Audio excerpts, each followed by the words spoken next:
Hello, good morning all of you. मैं गौतम कुमार सिन्हा आप लोगों का स्वागत करता हूं। आज हम लोग बायोलॉजी का सर्कुलेटरी सिस्टम के बारे में पढ़ने जा रहे हैं। देखेंगे कि सर्कुलेटरी सिस्टम में क्या क्या चीज़ें हैं इसमें।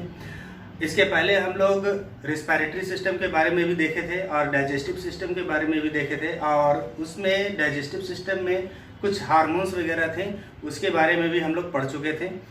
जो लोग नहीं पढ़े हैं तो इस वीडियो के डिस्क्रिप्शन बॉक्स में उसका लिंक मैं दे रखा हूँ, तो वहाँ से आप उस वीडियो को देख सकते हैं।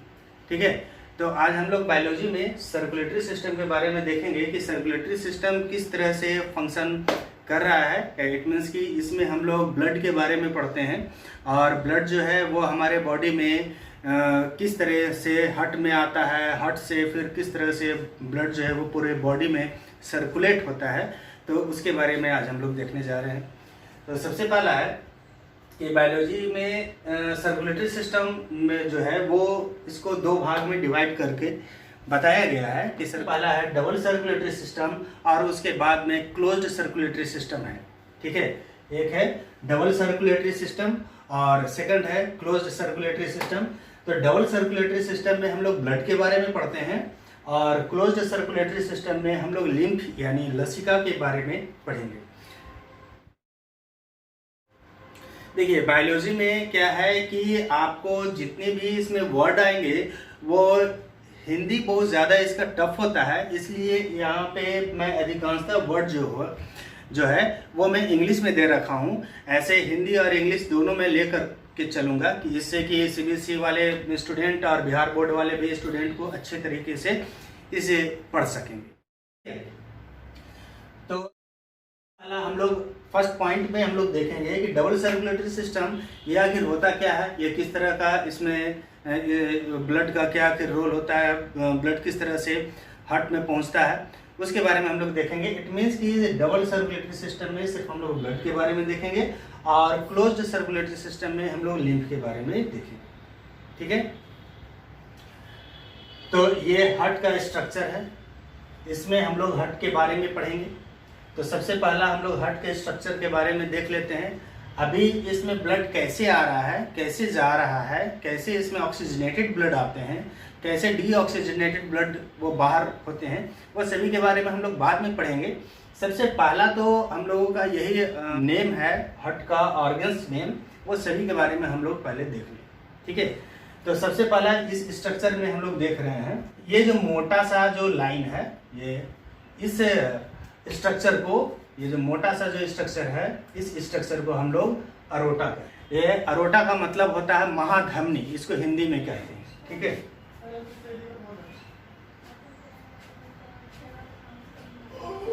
महाधमनी। उसके बाद में है पुल्मोनरी आर्टरी।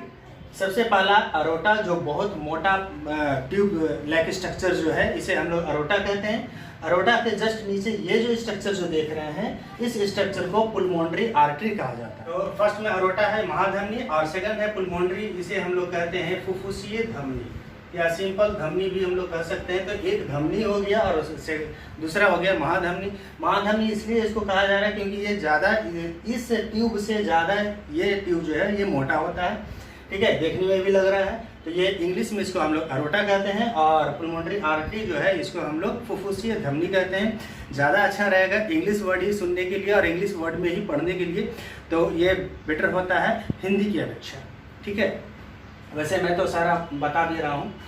नेक्स्ट है पुल्मोनरी वेन। तो पुल्मोनरी वेन का मैं यहाँ कुछ का एक जगह मैं करके लिख दिया हूँ। पुल्मोनरी वेन, इसका हिंदी होता है फुफ्फुसीय सीरा, यानी ये सीरा हो गया। सीरा कहने का मतलब है कि एक है महाधमनी, महाधमनी से कम मोटा जो हो गया उसे हम लोग धमनी कहते हैं, और धमनी से कम मोटा जो हो गया उसे हम लोग सीरा कहते हैं।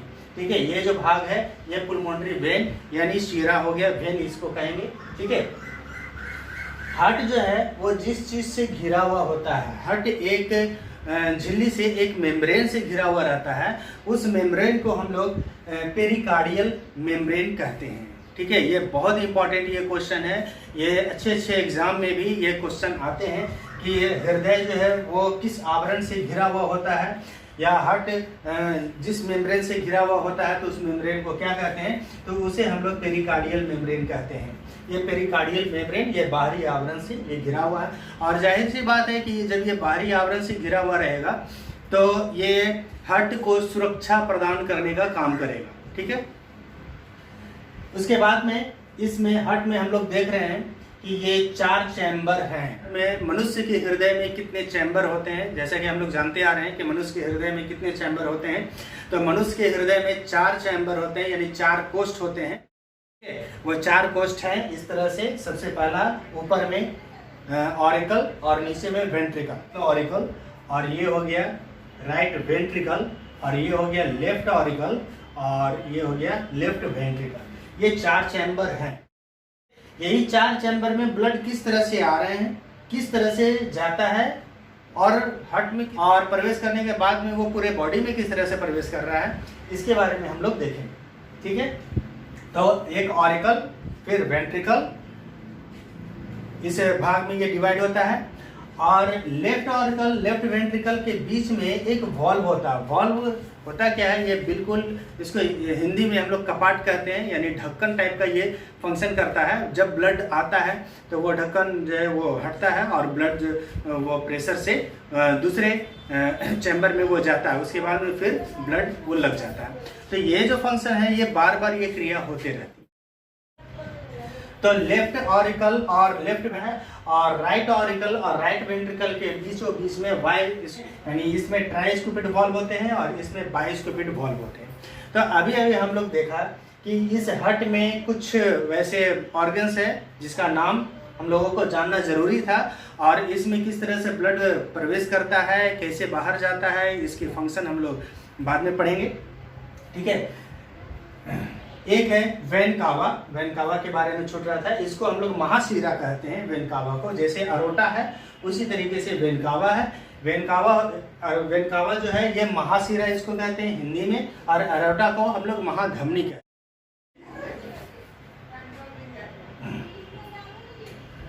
ब्लड सर्कुलेटरी सिस्टम, अब ये तो हम लोग देख लिए कि हार्ट का जो भी ऑर्गन था, जो भी पार्ट था हार्ट के पार्ट के बारे में, उसके बारे में हम लोग देखें, उसके नाम के बारे में हम लोग जानकारी लिए।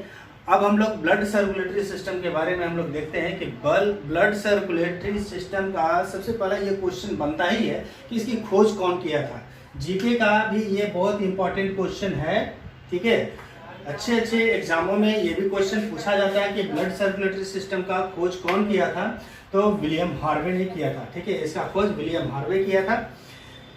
इसमें हम लोगों को हार्ट और ब्लड वेसल्स के बारे में पढ़ना है। ब्लड वेसल्स यानी का रक्त वाहिनियों के बारे में हम लोग देखेंगे कि कैसे कैसे जो है वो ब्लड कौन कौन वाहिनी से होकर वो गुजरता है, हार्ट से कैसे, हार्ट में कैसे आता है, हार्ट से कैसे वो गुजरता है, ठीक है। इसके बारे में हम लोग देखेंगे।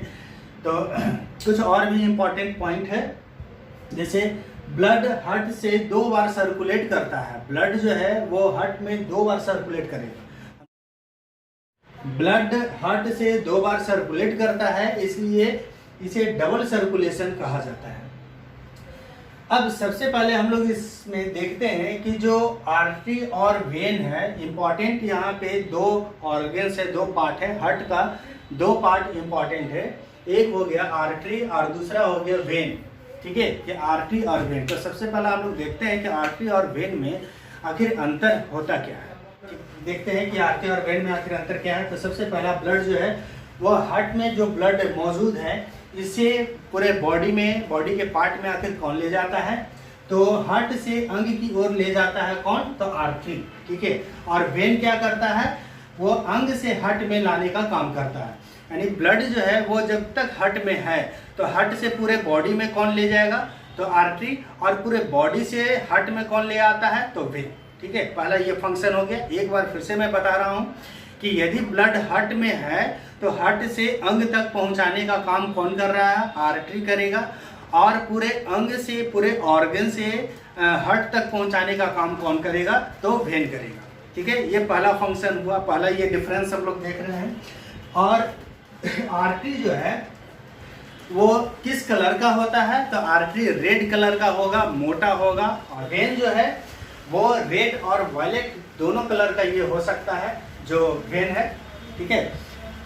यहाँ पे रेड और वायलेट ये पुलमोनरी वेन है, इसे हम लोग थोड़ा ब्लू से कलर कर दे रहे हैं, ठीक है, क्योंकि रेड और वायलेट है, वायलेट यहाँ है। तो सेकंड डिफरेंस क्या है कि आर्टरी जो है, आर्टरी में वॉल्व नहीं पाए जाते हैं। जो अभी अभी हम लोग वॉल्व के बारे में बात कर रहे थे, ट्राइस्कोपिड वॉल्व और बाइस्कोपिड वॉल्व, तो वो आर्टरी में कहीं पे भी नहीं पाया जाएगा, क्योंकि ब्लड जो है ये आर्टरी में बहुत तेज प्रवाह से ये करता है, सर्कुलेट करता है, ठीक है। इसलिए यहाँ पे कोई उस तरह का वॉल्व नहीं पाया जाता। वॉल्व तो रुकावट पैदा कर सकता है ना। और वेन में क्या है कि ये वॉल्व को, ये वेन में वॉल्व मौजूद होते हैं, आर्टरी में वॉल्व नहीं होता है, वेन में वॉल्व मौजूद होते हैं। तो अभी हम लोग 3 डिफरेंस हम लोग देखे हैं।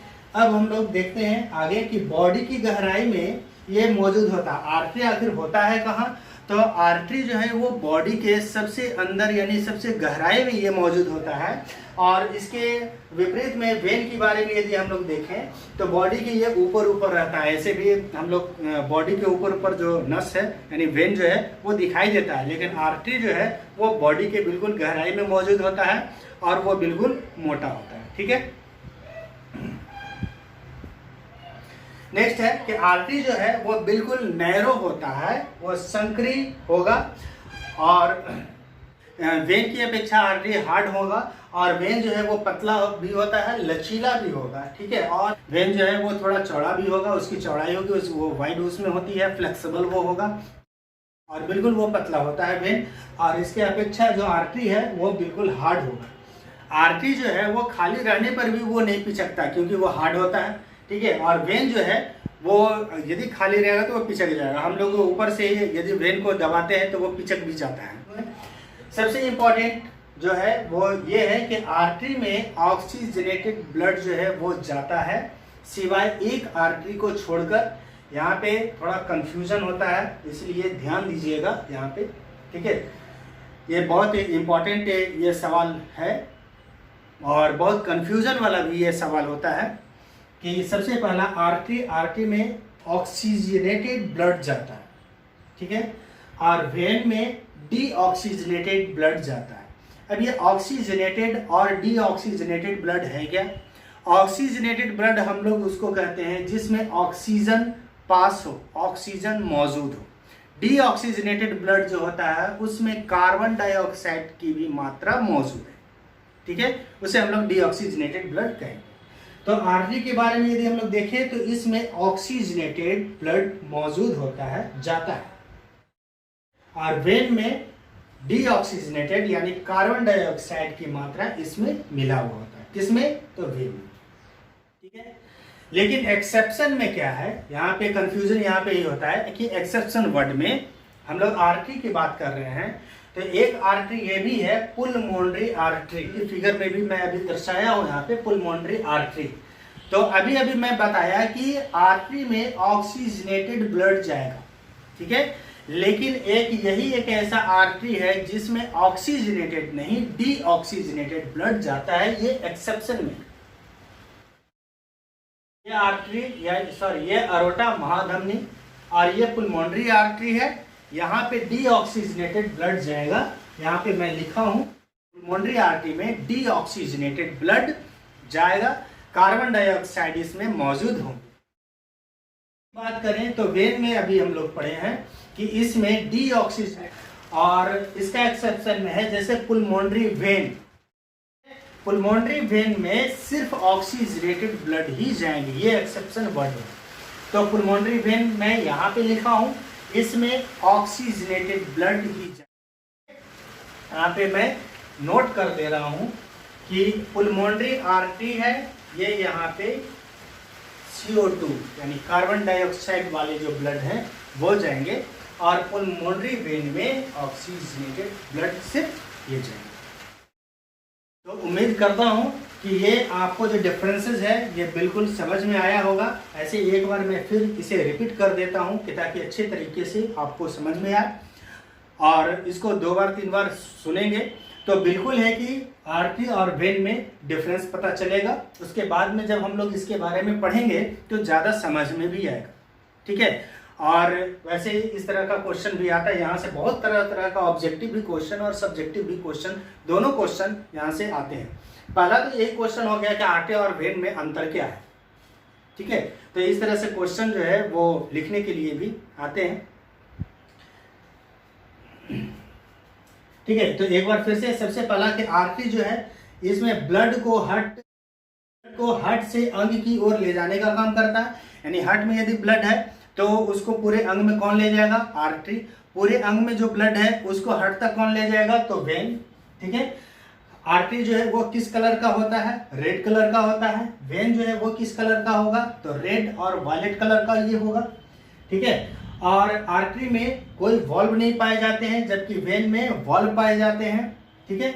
बॉडी की गहराई में आर्टरी मौजूद होता है, बॉडी के अंदर आर्टरी जो है वो मौजूद होता है, और वेन जो है वो बॉडी के ऊपर मतलब हल्का वो नजर आता है, ठीक है। और आर्टरी जो है वो बिल्कुल हार्ड होता है, और वेन जो है वो पतली एवं लचीली और चौड़ी भी होती है।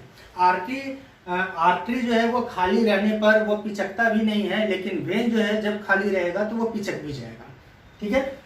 आर्टरी में ऑक्सीजनेटेड ब्लड मौजूद होते हैं, लेकिन एक्सेप्शन में है पुलमोनरी आर्टरी, इसमें कार्बन डाइऑक्साइड युक्त ब्लड जो है वो मौजूद होंगे। वेन में डीऑक्सीजनेटेड ब्लड जो है वो मौजूद होते हैं, लेकिन एक्सेप्शन में पुलमोनरी वेन, यहाँ ऑक्सीजनेटेड ब्लड मौजूद है। अब हम लोग हार्ट के बारे में थोड़ा विस्तार पूर्वक से जानकारी लेते हैं।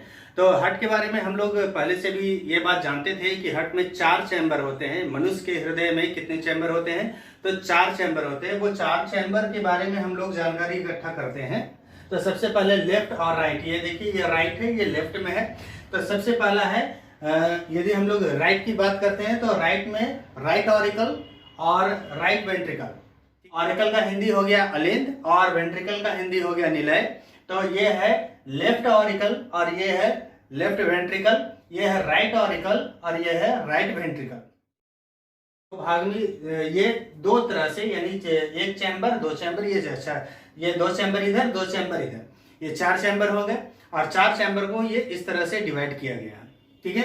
अब हम लोग देखते हैं कि ये 4 चैम्बर में ये चारों चैम्बर का आखिर फंक्शन क्या है ना।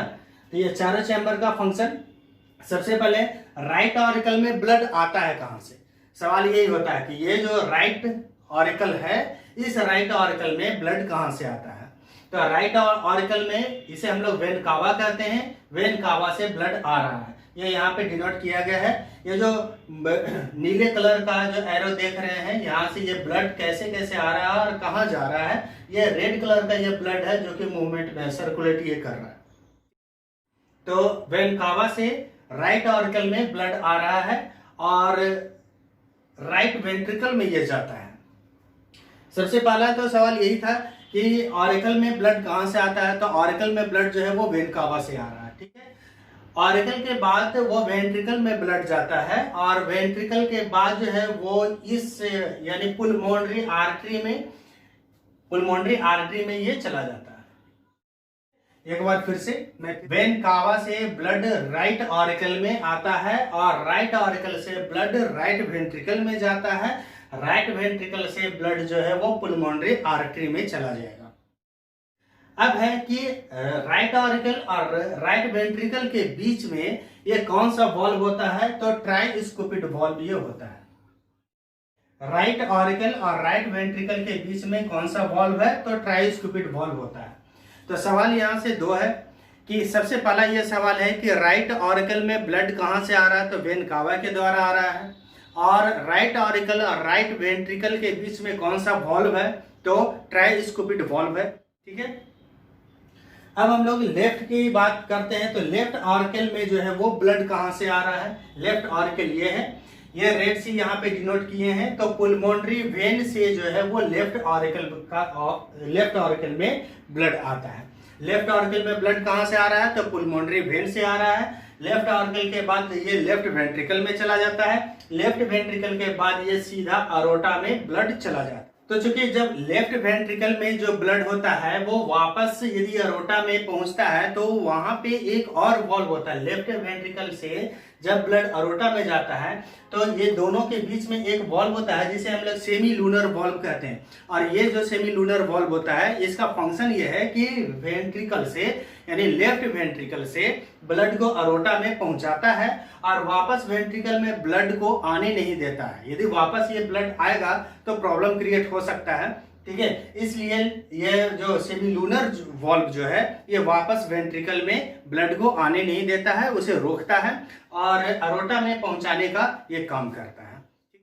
तो हम लोग देखें कि किस तरह से ब्लड सबसे पहले राइट ऑर्कल में आता है, उसके बाद में राइट वेंट्रिकल में जाता है, उसके बाद में पुलमोनरी आर्टरी में ब्लड जाता है। फिर हम लोग देखें कि लेफ्ट ऑर्कल में ब्लड कहां से आ रहा है, तो पुलमोनरी वेन से आता है और लेफ्ट वेंट्रिकल में जाता है। लेफ्ट वेंट्रिकल से ब्लड जो है वो सीधा अरोटा में पहुंच जाता है। यहाँ पे एक शॉर्ट में लिखा हूं भी जिससे कि आराम से समझ सकते हैं।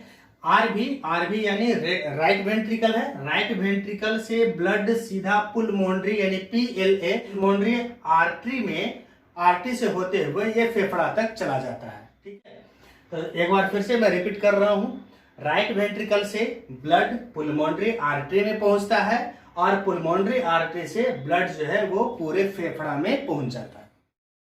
उसके बाद में लेफ्ट वेंट्रिकल से ब्लड अरोटा में जाता है और अरोटा से जो है ये ब्लड पूरे ऑर्गन में फैल जाता है, ठीक है। तो ये हम लोग देखें कि ब्लड कैसे हार्ट में पहुंच रहा है और किस तरह से हार्ट से वो पूरे बॉडी में पूरे अंग में वो प्रभावित होता है ना। होता क्या है कि अभी तो हम लोग देखें कि हार्ट में ब्लड जो है वो कौन कौन चैम्बर से होते हुए और फिर ऑर्गन्स में किस तरह से पहुंचता है वो चीज हम लोग देखें। और सारे ऑर्गन से ब्लड जो है वो ये सब सभी चैम्बर में पहुंचते हैं वो हम लोग देखें। तो हार्ट में किस तरह, ये जो हार्ट का जो भाग है इधर जो हम लोग देख रहे हैं हार्ट का भाग, ये हार्ट के भाग में ब्लड कहां से जाता है, तो ये जो हार्ट के भाग में जो ब्लड जो जा रहा है वो कोरोनरी आर्टरी से वो जाता है। यहां पे मैं नोट में करके लिख देता हूं कि पूरे हार्ट में ब्लड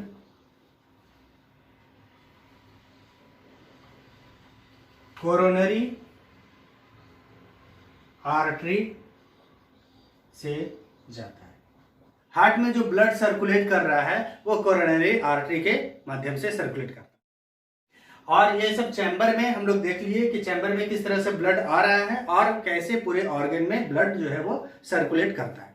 अब हम लोग देखेंगे कि ये कौन सी चैम्बर में या कौन सी अरोटा में या कौन सी वेन में किस तरह का ब्लड जो है वो सर्कुलेट हो रहा है, वो कार्बन डाइऑक्साइड या ऑक्सीजन युक्त वाले ब्लड जो है वो कैसे जा रहे हैं, कैसे आ रहे हैं। अब हम लोग इसके बारे में हम लोग देखेंगे। अभी तक हम लोग ये चीज को देखें कि हार्ट जो पूरे ऑर्गन से ब्लड जो है वो हार्ट के कौन कौन चैम्बर में जा रहे हैं, कौन कौन चैम्बर से कौन कौन वेन और आर्टरी के द्वारा वो पूरे बॉडी में जा रहे हैं, ये इस चीज के बारे में हम लोग देखें। अब हम लोग देखेंगे कि ऑक्सीजनेटेड और डीऑक्सीजनेटेड ब्लड इनमें कौन है और किसके माध्यम से वो पूरे अंगों में पहुंच जाते हैं। सर्कुलेशन इन ह्यूमन बॉडी के बारे में हम लोग देख रहे हैं कि ब्लड का जो सर्कुलेशन होता है वो ह्यूमन बॉडी में किस तरह से ये हो रहा है। तो सबसे पहले है कि राइट ऑर्कल, तो राइट ऑर्कल ये कहाँ पे है, यहाँ पे है, ठीक है। राइट ऑर्कल में जो ब्लड आ रहा है वेन कावा के द्वारा ये CO2 ब्लड होता है।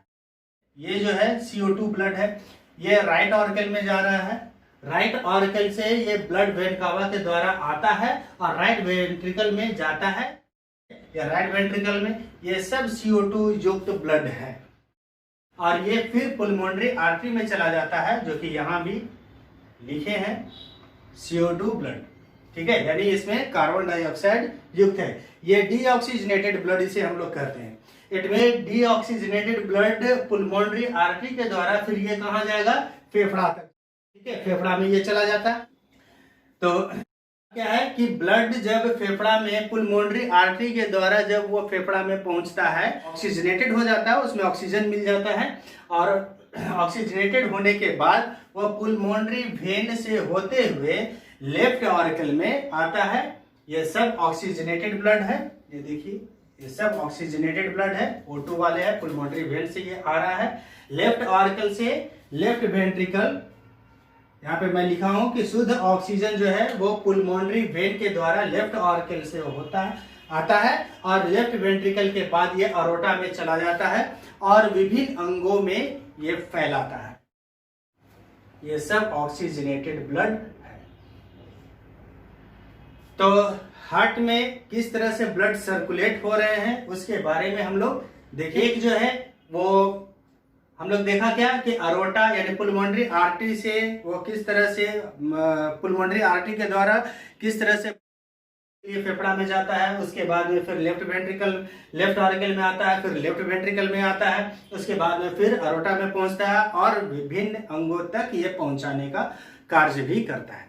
ठीक है, तो चूंकि ब्लड का एक जो सर्कुलेट हुआ वो वेन कावा के द्वारा हुआ, जो राइट ऑरिकल में आता है, लेफ्ट और फिर राइट वेंट्रिकल में आता है और पुलमोनरी आर्टरी के द्वारा फिर फेफड़ा में चला जाता है। दूसरा सर्कुलेट जो है वो फेफड़ा के द्वारा पुलमोनरी वेन में आ रहा है और लेफ्ट ऑरिकल लेफ्ट वेंट्रिकल से होते हुए वो अरोटा में चला जाता है। इसीलिए इसे डबल सर्कुलेटरी सिस्टम भी कहा गया। स्टार्टिंग में ही बताया था कि ब्लड ये सर्कुलेटरी सिस्टम जो है वो दो भाग में है, एक डबल सर्कुलेटरी सिस्टम और दूसरा क्लोज्ड सर्कुलेटरी सिस्टम है। डबल सर्कुलेटरी सिस्टम में ब्लड के ही बारे में हम लोग पढ़ रहे हैं और क्लोज्ड सर्कुलेटरी सिस्टम में हम लोग लिम्फ के बारे में। अब हम लोग देखेंगे मैकेनिज्म ऑफ हार्ट के बारे में। इट मीन्स कि हार्ट की क्रिया अवधि क्या आखिर हो रही है उसके बारे में हम लोग देखते हैं। कितने समय में ये ब्लड पंप कर रहा है, क्या हो रहा है, कितना हम लोग सांस लेते हैं और कितना ब्लड पंप करता है, इन सभी के बारे में हम लोग देखेंगे। तो इसे हम लोग मैकेनिज्म ऑफ हार्ट कहेंगे। जिसमें हम लोग इस चीज के बारे में पढ़ेंगे उसे हम लोग मैकेनिज्म ऑफ हार्ट कहते हैं। तो देखो, हार्ट का मेन फंक्शन है ब्लड को पंप करना और यह जो ब्लड का जो पंपिंग जो होता है ये दो तरह से हो रहा है। एक है सिस्टोल और दूसरा है डायसिस्टोल। ठीक है, जिसे हम लोग मैकेनिज्म ऑफ हार्ट में पढ़ते हैं। ये जो सिस्टोल प्रोसेस है और सेकंड डायसिस्टोल प्रोसेस है, ये आखिर काम कैसे कर रहा है इसके बारे में हम लोग को देखना है। तो सबसे पहला कि जो वेंट्रिकल होता है वो सिस्टोल में सिकुड़ता है और डायसिस्टोल में जो वेंट्रिकल होता है वो फैलने का काम करता है। ठीक है, वेंट्रिकल राइट वेंट्रिकल है, लेफ्ट वेंट्रिकल, चाहे कोई भी वेंट्रिकल हो, ठीक है, चाहे वो राइट वेंट्रिकल हो या फिर लेफ्ट वेंट्रिकल हो। वेंट्रिकल का यदि सिस्टोल होता है तो वेंट्रिकल उसमें सिकुड़ेगा और यदि डायसिस्टोल होगा तो वेंट्रिकल उसमें फैलेगा। तो हम लोग यही चीज देखा कि सिस्टोल में वेंट्रिकल जो है वो सिकुड़ता है और डायसिस्टोल में वेंट्रिकल जो है वो फैलने का काम होता है। अब ये सिकुड़ता है और फैलता है कैसे? तो चूंकि वेंट्रिकल सिस्टोल जब होता है तो ब्लड को अरोटा में ये पंप करता है। ये देखिए, ये जब सिस्टोल होगा ये जो ब्लड जो है ये अरोटा में पंप करता है, पंपिंग होगा। ये लेफ्ट वेंट्रिकल है तो इससे ब्लड जो है ये अरोटा में जाता है। तो ब्लड जब यहाँ से यहाँ चला गया तो ये सिकुड़ेगा। तो जब ये सिकुड़ता है तब इसे हम लोग सिस्टोल कहते हैं। हम लोग देखते हैं कि सिस्टोल और डायसिस्टोल ये हो कैसे रहा है। तो वेंट्रिकल से जब ब्लड अरोटा में जाए या वेंट्रिकल से जब ब्लड जो है वो पुलमोनरी आर्टरी में जाए सिस्टोल होगा। ठीक है, ये क्या होगा? बिल्कुल ये गुब्बारे की तरह रहता है, बिल्कुल ये बैलून की तरह गुब्बारे की तरह ये रहेगा और ब्लड जो है जब यहाँ से खाली हो जाता है तो ये बिल्कुल सिकुड़ जाता है। सिकुड़ता है तो इसे हम लोग सिस्टोल कहते हैं। और ऑरिकल से लेफ्ट ऑरिकल या राइट ऑरिकल से ब्लड जो है वो वेंट्रिकल में जब पहुंचता है तो वो फैलेगा। ठीक है, तब क्या होगा? वेंट्रिकल जो है वो फैलेगा। तो इस प्रोसेस को हम लोग डायसिस्टोल कहते हैं। ये सिस्टोल और डायसिस्टोल ये दोनों एक तरह का प्रक्रिया है, एक तरह का प्रोसेस है, जो कि यदि ऑरिकल से ब्लड जो है वो वेंट्रिकल में आता है तो वेंट्रिकल वो फैल जाता है और जब वेंट्रिकल फैलता है तो उसे हम लोग डायसिस्टोल कहते हैं। और वेंट्रिकल के बाद जब ब्लड जो है वो अरोटा में जाए या फिर पुलमोनरी आर्टरी में जाए तो ब्लड यहाँ खाली हो जाता है। अब ऐसा नहीं होता है कि पूरा का पूरा ब्लड जो है वो एक साथ खाली हो जाएगा, ऐसा कभी नहीं होता। यहाँ से कुछ ब्लड यहाँ पंप करेंगे और फिर इधर से कुछ ब्लड इधर पंप करते जाएंगे। यही प्रोसेस इधर भी होता है, कुछ ब्लड यहाँ से पंप होते हैं और फिर यहाँ से यहाँ ये ब्लड पंप होता है। ये प्रक्रिया हर हमेशा कंटिन्यू हमारे बॉडी के अंदर में ये होते रहते हैं। तो ये जो सिस्टोल और डायसिस्टोल ये जो प्रोसेस है यही प्रोसेस के इस प्रोसेस को हम लोग बीट कहते हैं, यानी धड़कन कहते हैं, हार्ट बीट कहा जाता है इसे। ये जो प्रोसेस जो चलता है, ब्लड यहाँ से यहाँ आया, यहाँ से यहाँ फिर गया, ये सिकुड़ा, ये फैला, तो ये जो प्रोसेस जो चल रहा है इसे हम लोग हार्ट बीट कहते हैं, यानी का धड़कन कहा जाता है। अब यदि स्वस्थ मनुष्य में ये हार्ट बीट जो है 1 मिनट में 72 बार ये धड़कता है, ठीक है। यानी 1 मिनट में हार्ट बीट कितना बार ये होगा, तो 1 मिनट में 72 होता है, 1 मिनट में 72 बार जो है ये धड़कता है।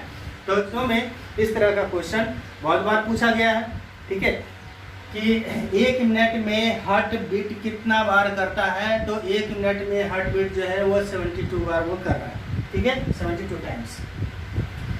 यदि आप ज़्यादा काम करते हैं या एक्सरसाइज वगैरह करते हैं या कहीं से ज़्यादा वजन चीज़ यदि उठा लेते हैं, ठीक है, या भारी भरकम यदि कोई काम करते हैं जिससे कि आपका हार्ट बीट बढ़ता है, तो 1 मिनट में वो 180 बार वो हो जाएगा, ठीक है। 1 मिनट में यदि साधारण सिंपल स्वस्थ मनुष्य है तो स्वस्थ मनुष्य में 1 मिनट में 72 बार धड़केगा। और यदि आप एक्सरसाइज वगैरह यदि करते हैं या दौड़ते हैं या व्यायाम करते हैं या कुछ भी जो थोड़ा हैवी वर्क यदि होता है, तो 1 मिनट में 180 बार वो धड़कता है। ठीक है, में ब्लड कितना पंप करता है, क्योंकि यहाँ पे अभी ऐसा ही क्योंकि यहाँ पे अभी मैं बताया कि एक बार पूरा का पूरा ब्लड जो है वो पंप नहीं हो जाता है, ठीक है। तो 1 मिनट में वो 70 mm ब्लड जो है वो पंप होता है, ठीक है। 1 मिनट में 70 mm ब्लड जो है वो पंप होता है। ये तीनों क्वेश्चन जो है वो इम्पोर्टेंट है, ऑब्जेक्टिव टाइप के क्वेश्चन निकल रहा है, इसे ध्यान से देखें और समझें, ठीक है। एक बार फिर मैं रिपीट कर रहा हूँ कि स्वस्थ मनुष्य का हार्ट बीट 1 मिनट में 72 बार धड़कता है और व्यायाम के दौरान 1 मिनट में वो 180 बार वो धड़कता है और एक हार्ट बीट में 70 mm ब्लड जो है वो पंप करता है। अब सवाल यह है कि ये जो हार्ट बीट है ये पूरे हार्ट में सबसे पहले स्टार्टिंग कहाँ से हो रहा है, ठीक है, यानी शुरुआत कहाँ से होता है। तो चूंकि हम लोग देख रहे हैं कि ऑरिकल में सबसे पहले ब्लड जो है वो ऑरिकल में ही आता है, ऑरिकल के बाद ब्लड वेंट्रिकल में जा रहा है, वेंट्रिकल के बाद वो चाहे पुलमोनरी वेन या अरोटा में वो जाता है, ठीक है। तो सबसे पहले जो ब्लड है वो जब ऑरिकल में आता है तो ऑरिकल में ही एक टिश्यू मौजूद होते हैं, ऑरिकल के ऊपर इस तरह से ये टिश्यू मौजूद होता है, इस टिश्यू को पेज मेकर कहा जाता है और यही टिश्यू सबसे पहले धड़कता है, ठीक है। यहाँ पे मैं लिखा हूँ कि शुरुआत होता है, हार्ट बीट का जो शुरुआत होता है वो राइट ऑरिकल के ऊपर एक टिश्यू होता है, यह राइट ऑरिकल है और इसके ऊपर एक टिश्यू मौजूद होते हैं, तो इस टिश्यू को ही हम लोग पेज मेकर कहते हैं और यही सबसे पहले धड़कता है, उसके बाद में फिर आगे का प्रोसेस चलता है। जिसकी दिल की बीमारी हो जाती है या हार्ट बीट में जो प्रॉब्लम होता है तो उसका पेज मेकर भी बदला जाता है। ऐसा आप लोग सुने भी होंगे कि हार्ट का पेज मेकर जो है वो बदला गया। तो यहाँ पे ये जो टिश्यू जो मौजूद होता है इसी चीज को ये डॉक्टर लोग जो है वो बदलते हैं, इसी चीज को बदला जाता है, ठीक है। ऑरिकल और वेंट्रिकल एक साथ जब सिस्टोल होता है, जब ऑरिकल और वेंट्रिकल एक साथ जब सिस्टोल होंगे तो उसे हम लोग हार्ट बीट कहते हैं। ऑरिकल एक, ये ऑरिकल, ये वेंट्रिकल, ये ऑरिकल, ये वेंट्रिकल, ठीक है, एक साथ जब सिस्टोल होता है यानी सिकुड़ता है तब इसे हम लोग क्या कहते हैं, हार्ट बीट कहते हैं। सिंपल है। अब है कि सिस्टोल और डायसिस्टोल जब ये होता है हमारे हार्ट के अंदर में, जब ये प्रोसेस शुरू होता है तब वहां से एक विद्युत रासायनिक तरंग के रूप में ये निकलता है, ठीक है। जो हार्ट बीट होता है ये एक तरह का विद्युत रासायनिक तरंग के रूप में ये होता है, जिसे नापने के लिए इलेक्ट्रोकार्डियोग्राम मशीन की आवश्यकता पड़ती है, ठीक है। जिसे नापने के लिए एक इलेक्ट्रोकार्डियोग्राम मशीन की आवश्यकता पड़ती है और इस मशीन में ग्राफिक्स होते हैं जिसे इलेक्ट्रोकार्डियोग्राफ यानी ईसीजी भी कहा जाता है। ईसीजी जब हार्ट का जब चेकअप होता है तो यही ईसीजी से किया जाता है, ठीक है। इलेक्ट्रोकार्डियोग्राफ, इन तरंगों को नापने के लिए इलेक्ट्रोकार्डियोग्राम की आवश्यकता पड़ती है। ये एक मशीन होता है, यंत्र होता है, जैसे कि हृदय का धड़कन को भी नापा जाता है, उसकी नापा जाता है, विद्युत रासायनिक जो वेव होता है उसको नापता है, ठीक है, इलेक्ट्रोकार्डियोग्राम। तो हम लोग मैकेनिज्म ऑफ हार्ट के बारे में देख लिए। अब हम लोग देखते हैं रेगुलेशन ऑफ हार्ट बीट के बारे में, यानी कि हार्ट बीट का आखिर किस तरह से प्रोसेस हो रहा है और हार्ट बीट को कंट्रोल किस तरह से किया जा रहा है, ठीक है, इसके बारे में हम लोग देखेंगे। तो सबसे पहला है कि यह एक स्वचालित क्रिया है, यानी स्वचालित क्रिया ये खुद से ये होता है, इस पर हम लोगों का कोई कंट्रोलिंग नहीं होता है कि हार्ट बीट को हम लोग रोकेंगे या फिर किसी भी तरह से इसको बढ़ा सकते हैं या फिर घटा सकते हैं, ऐसा नहीं है ना। अभी हम लोग देखें कि एक स्वस्थ मनुष्य के शरीर में हार्ट बीट जो है वो 1 मिनट में 72, और जब एक्सरसाइज जब होता है तो या कोई हैवी यदि वर्क होता है तो 1 मिनट में 180, ठीक है, यानी इतना बार जो है वो हार्ट बीट होता है। तो ये स्वचालित क्रिया है, इस पर किसी का कंट्रोलिंग नहीं है। हाँ, कुछ चीजें हैं जो कि हार्ट बीट को कंट्रोल कर सकते हैं, जैसे में इसकी शुरुआत जो है, यानी हार्ट बीट का जो स्टार्टिंग है वो हो कहाँ से रहा है। तो अभी हम लोग देखें कि ऑरिकल के ऊपर एक टिश्यू होता है और उस टिश्यू को हम लोग पेज मेकर कहते हैं। तो यही पेज मेकर जो है, पेज मेकर से इसकी शुरुआत होती है और इस पेज मेकर को मेडुला ऑब्लंगाटा जो है वो कंट्रोल करता है। अब सवाल ये होता है कि मेडुला ऑब्लंगाटा जो है वो होता है कहाँ, तो मेडुला ऑब्लंगाटा जो है ये ब्रेन में होता है, ठीक है। अभी कुछ ब्रेन के बारे में भी, जैसे मेडुला ऑब्लंगाटा ये ब्रेन का पार्ट है, ब्रेन के बारे में भी अब हम लोग नहीं पढ़े हैं, ठीक है, तो उसके बारे में भी हम लोगों को है पढ़ना। और मेडुला ऑब्लंगाटा जो है वो पेसमेकर को कंट्रोल करता है। ब्रेन का 3 पार्ट में एक पार्ट है रोमसेफ्लॉन, ये रोमसेफ्लॉन जो है वही, ये रोमसेफ्लॉन के अंतर्गत में ही मेडुला ऑब्लंगाटा के बारे में पढ़ना। मेडुला ऑब्लंगाटा को कार्डिक सेंटर कहते हैं क्योंकि ये पेज मेकर को कंट्रोल करता है।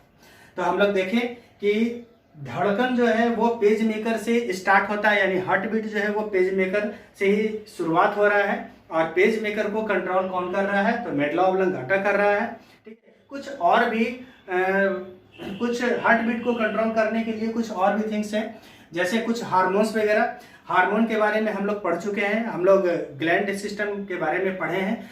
जो स्टूडेंट नए हैं या जो इसे दोबारा फिर से पढ़ना चाहते हैं तो इसके डिस्क्रिप्शन बॉक्स में मैं ग्लैंड का लिंक दे रखूंगा, वहां से आप लोग कंसल्ट करके देख सकते हैं। थायरोक्सिन और एड्रेनलिन हार्मोन ये हार्ट बीट को कंट्रोल करता है, ठीक है। थायरोक्सिन और एड्रेनलिन जो है ये हार्ट बीट को कंट्रोल करता है, धड़कन को ये कंट्रोल करता है। और यदि ब्लड में कार्बन डाइऑक्साइड की मात्रा बढ़ जाती है, ये इंपॉर्टेंट क्वेश्चन बनता है, ठीक है, कि यदि ब्लड में कार्बन डाइऑक्साइड की मात्रा बढ़ जाएगा तो ब्लड का पीएच वैल्यू भी कम हो जाती है। एक बार फिर से, यदि ब्लड में CO2 की मात्रा बढ़ेगी तो ब्लड का पीएच वैल्यू कम होगा और हृदय की धड़कन जो है वो तेज हो जाएगी CO2 के बढ़ने के कारण। नेक्स्ट पॉइंट में है कि यदि ब्लड में एसिड की मात्रा यदि बढ़ जाता है, यानी का ब्लड जो है वो एसिडिक यदि होता है तो हार्ट बीट को भी बढ़ा देगा, और यदि ब्लड में बेसिक की मात्रा अगर बढ़ता है तो हार्ट बीट को कम कर देगा, ठीक है। ये जो 3-4 पॉइंट है ये बहुत इंपॉर्टेंट है, यहाँ से ऑब्जेक्टिव क्वेश्चन निकलते हैं। तो हम लोग हार्ट का सारा प्रोसेस हम लोग देखें। सबसे पहले ये देखें कि हार्ट में किस तरह से ब्लड जो है वो मौजूद होता है, कैसे वो आता है, ऑर्कल से वेंट्रिकल में, वेंट्रिकल से पुलमोनरी वेन में, पुलमोनरी से पुलमोनरी वेन में, और अरोटा में ब्लड जो है कैसे ऑक्सीजनेटेड ब्लड और कैसे डीऑक्सीजनेटेड ब्लड हार्ट में सर्कुलेट करते हैं, उसके बारे में भी हम लोग देखें। ये जितने भी ऑब्जेक्टिव टाइप क्वेश्चन निकलते हैं ये बहुत इंपॉर्टेंट है, इसे आप जरूर है कि ध्यान से भी सुने और कॉपी पर लिख कर इसे जरूर है कि नोट भी करें, नहीं तो इसका स्क्रीनशॉट भी आप लोग ले सकते। और हार्ट का हम लोग फंक्शन भी देखें, हार्ट किस चीज से घिरा हुआ है उसके बारे में भी हम लोग देखें। सेमीनुलर वॉल्व और ट्राइस्कुपिड वॉल्व, बाइस्कुपिड वॉल्व और पेज मेकर के बारे में भी हम लोग देखें, ठीक है। मैकेनिज्म ऑफ हार्ट के बारे में भी हम लोग पढ़ें और रेगुलेशन ऑफ हार्ट बीट के बारे में भी हम लोग पढ़ें। ECG यानी इलेक्ट्रोकार्डियोग्राम, ये क्या होता है, ये किस तरह का यंत्र होता है, इसके बारे में भी हम लोग पढ़े। यहाँ से भी क्वेश्चन आते हैं, इस तरह से पूछा जाता है कि ECG का प्रयोग कहाँ किया जाता है, तो इलेक्ट्रोकार्डियोग्राम होता है या ग्राफ भी होता है, ठीक है। ग्राफिक जब दिखाता है तो वो ग्राफ होता है, तो इसका जो प्रयोग होता है वो हार्ट में हम लोग करते हैं। तो सर्कुलेटरी सिस्टम के फर्स्ट पार्ट में हम लोग डबल सर्कुलेटरी सिस्टम के बारे में देखे हैं, और अब हम लोग नेक्स्ट वीडियो में क्लोज्ड सर्कुलेटरी सिस्टम के बारे में पढ़ेंगे, जिसमें हम लोगों को सिर्फ लिम्ब के बारे में है पढ़ना। तो उम्मीद करता हूं कि आप लोगों को अच्छे तरीके से समझ में आया होगा। यदि किसी भी तरह का त्रुटि हो या किसी भी तरह का सवाल यदि करना हो तो प्लीज़ कमेंट बॉक्स में मेंशन करें, उसे लिखें। और इसके आगे का जो भी पॉइंट जो है, जो चैप्टर है, जो आप लोगों को नहीं समझ में आया हो या फिर जो आगे आप लोगों को और भी पढ़ना है, तो उसके बारे में भी आप लोग कमेंट करें, तो मैं उसका भी वीडियो बनाऊंगा। ठीक है, नेक्स्ट वीडियो में क्लोज सर्कुलेटरी सिस्टम के बारे में हम लोग पढ़ेंगे। तब तक के लिए धन्यवाद, थैंक यू।